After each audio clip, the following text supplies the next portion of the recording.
प्रत्येक वेळी नातं तुटल्यावर एकच प्रश्न पडतो, का नेहमी मीच जास्त अटॅच होते? कधी असं वाटतं का की तुम्ही नात्यात खूप काही देताय पण समोरचा इमोशनली अनअवेलेबल आहे? हे सगळं फक्त तुमच्या प्रेमाबद्दल नाहीये, तर तुमच्या अटॅचमेंट स्टाईल वरती आहे. लहानपणी आपल्याला जेवढं प्रेम आणि भावनिक दृष्ट्या सिक्युरिटी मिळते, तेच पुढे जाऊन आपल्या अडल्ट रिलेशनशिप्स मध्ये दिसून येतं.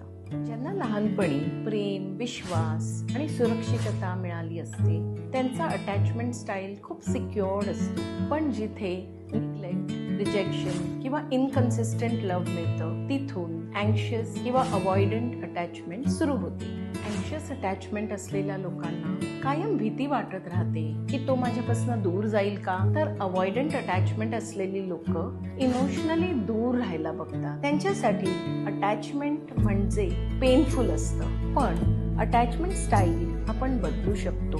थेरपी आणि सेल्फ अवेअरनेसने आपण आपली एक सिक्युअर्ड अटॅचमेंट स्टाईल शिकू शकतो. मनप्रवामध्ये आम्ही तुमचा अटॅचमेंट पॅटर्न समजण्यासाठी आणि तुमचा इमोशनल बॅलन्स साधण्यासाठी मदत करतो.